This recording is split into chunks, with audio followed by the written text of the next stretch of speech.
Hello, everyone. It is Monday, March 14th, 8:30 a.m. And I just wanted to start the Monday off, or start the week off on a Monday on the right foot. So I plan on making some videos later in the week, more on the ages of the church as described by Venerable Holshouser, and specifically more signs that we are in the fifth epoch, nearing the sixth epoch, and what that transition, according to private revelation, is going to look like. And so I want to just set the foundation for that today with some current events. And most importantly, we are called to be as wise as serpents and as gentle as doves, right? But I see a lot of Catholics, and it's very easy to do. I'm not blaming you. I'm not blaming anyone or judging anyone, but all right, let's start here. Psychological warfare and manipulation in this country and in the world is going on at unprecedented levels, okay? I'll give a basic example of how this works. So in the sales and marketing fields, if you own a business or if you're a salesperson, a common tactic that salespeople will use is to give you what appears to be two different options, both resulting in the same outcome. So for example, if I'm trying to sell a consultation, somebody calls me, they want to hire me, and to close the deal, so to speak, I'll say, okay, great, before I hang up, can I put you down for a consultation on Tuesday or Wednesday of next week? And then they're thinking, oh, maybe Tuesday is better for me, and before you know it, before they know it, they sign up for a consultation with me. Okay, so psychological warfare works in the same way. What they try to do on a very basic level is categorize people, put them into different camps with different talking points, and then play them off against each other. And that's precisely how you destroy a society, really. Class warfare, race warfare, things like this. And so why do they want to put people in these camps? Number one, because people are easier to be manipulated and more predictable. If you think for yourself and you don't follow the party line, so to speak, on issues that arise, you're unpredictable. And these people are all about predicting the human behavior, not to do good things, but in order to profit off of it and manipulate it. That's why you see all this, predictive programming in Hollywood, and why you see all these targeted marketing ads on Facebook and things like this. And so this is no different. This war in Ukraine is no different. And so I myself, before I knew all the details, had to avoid this temptation as well. So we have been lied to for so long now in the United States by our media, and I guess this is probably true all over the West, that we are traumatized, okay? We are like battered wives. We are like domestic abuse. We're in an abusive relationship. We're victims, okay? And so the problem is, though, because of we're making trauma and fear-based decisions. And this is something I know about in my personal life, so trust me. So when the media puts out a narrative of Putin's a madman, the knee-jerk reaction is to take it the other way, in the opposite direction, because we obviously know that's not the whole story.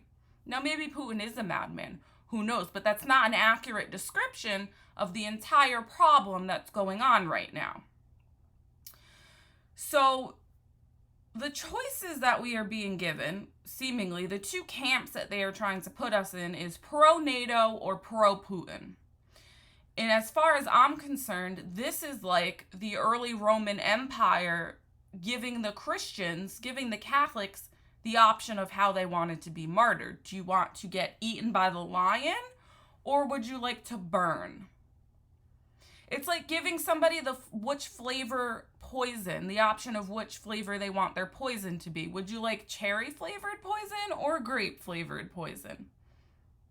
And that's exactly what's happening, especially for the Catholics in Ukraine. So the Catholics in Ukraine are now in this scenario, really, where do you want your church subverted by NATO and its woke agenda? Or do you want your church subverted by the totalitarian state-run Orthodox Church? Like, I'm sorry, but is there an option C? I mean, what are you supposed to do with that? And that's really what it is. So we have to be very careful as Catholics not to be pro something else just because we're blinded by the hate we have for our media and the woke agenda. It's basically the same as if somebody was to come in and say, do you want to be in the camp of the woke agenda, or do you want to be in the camp of Islam? It's not much different. Okay, yes, the Orthodox are Christians, I guess. They've stolen the Eucharist as far as I'm concerned, and they're heretics. So sorry if that offends anybody, but that's what the truth is. They deny the Pope. They don't want to reconcile with Rome in their own words. I'm not making that up. Do your own research. And they consider Ukraine their territory, and they deport. They have a bunch of cardinals and bishops from the Catholic Church that are blacklisted. Now, have they been pushed to this point? Absolutely, but it doesn't justify it. Why don't they want to reunite with Rome? Well, if you look at their mass compared to the Novus Ordo mass, you'll understand. It's still wrong, though. So that's what we as Catholics, once we come to the conclusion, where I have very recently come, that we have no earthly allies. Once we come to this conclusion, we're going to be able to make clearer decisions. Nobody's looking out in our best interest, not even our own Pope, unfortunately, not even in a lot of times our own clergy. There is not one human institution or entity on earth right now that is looking out for the best interests of the faithful Catholic. So what does that mean? As faithful Catholics, we have to look out for each other. So it really is concerning to me when I hear well-respected YouTubers and podcasters and things like this giving the portrayal that they are pro-Putin.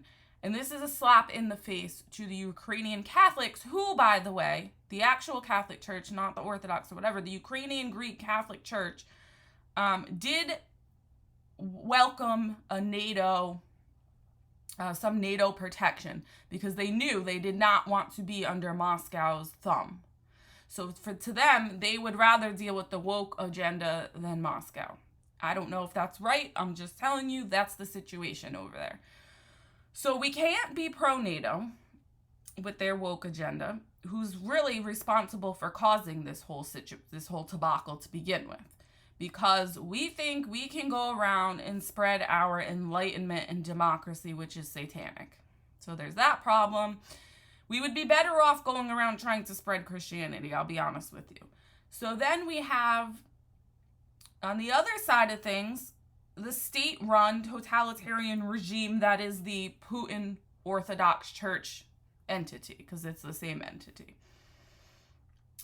So, no. My answer to all of it is no thank you. There has to be an option C. I have standards. I'm a little bit of a perfectionist, like I've already talked about on this channel, and neither of those options are good enough for me, personally. So I'm not going in either camp. I'm not.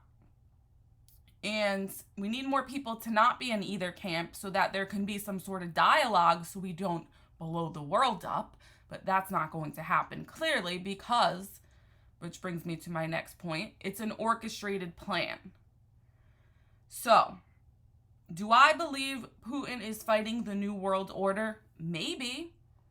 But it's just as likely that Putin sees the decline, sees the direction, the energy direction that the world is going, where they don't, the green agenda is not friendly towards the oil and gas industry of which his regime is built on. So as he sold out and said, okay, I'll play this part as protagonist, I'll play this part as bad guy, as real life villain, so that the West can cut off its energy supply in order to transition basically the destruction of the West in order to bring about the Great Reset. Does he have a table at the Great Reset agenda? I would be interested to know. Has he been in some way bought off? Has he been told, if he does this, we will make sure you personally profit? Maybe not the country, maybe the country of Russia. But do you see my point? It's not that simple. And believe nothing you see, especially out of Russia. The Russians are just as good as we are, if not better, at disinformation. So stop. What our concern as Catholics has to be is with each other. That's where our concern has to be. And so we find ourselves really in this situation where we have no allies. There's nobody looking out in our best interest. We've been sold out and betrayed by secular leaders, church leaders, and everything else.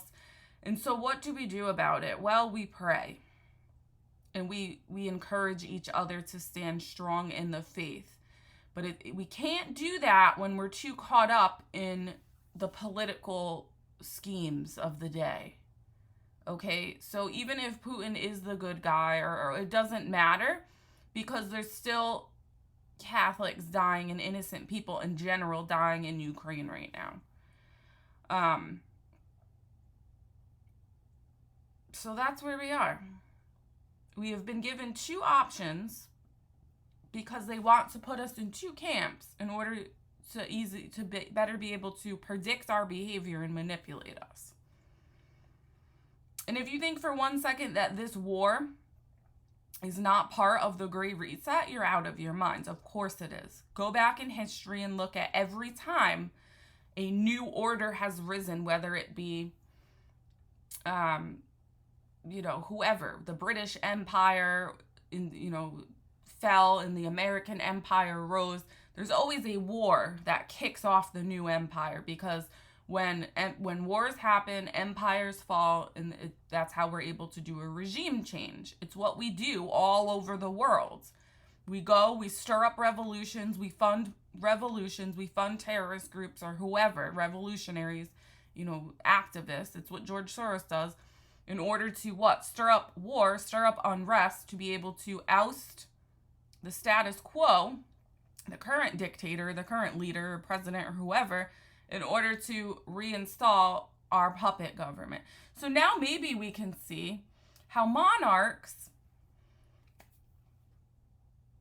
that follow a certain family line, yes, there's still corruption, and people think they have claims to the throne where they don't, but it's kind of hard to install puppet governments. That's all I'm saying. And puppet governments and secular governments have killed more people than anything. Atheistic, communistic governments have killed more people than any other form of governance on the planet. So maybe we should think about that. And so I just wanted to shed a little bit of light in the darkness. I know people get really upset when you start ruffling feathers about deeply held convictions, but I have news for you. We have no friends. Once we understand this concept, we can then be productive. We can then stick together. We can then let them stop dividing us on these issues. I mean, it's ridiculous. It really is. And it's purposeful. It's not an accident. They're doing it on purpose. They're waging psychological warfare on us in order to destroy us. They're dividing us so that we're weak. They are giving us two options that both lead to the subversion of the church.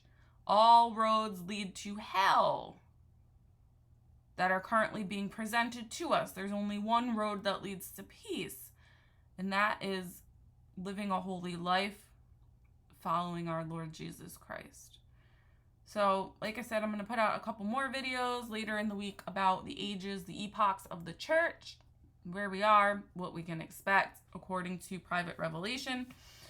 And I hope y'all have a great day. Joan of Arc Media out.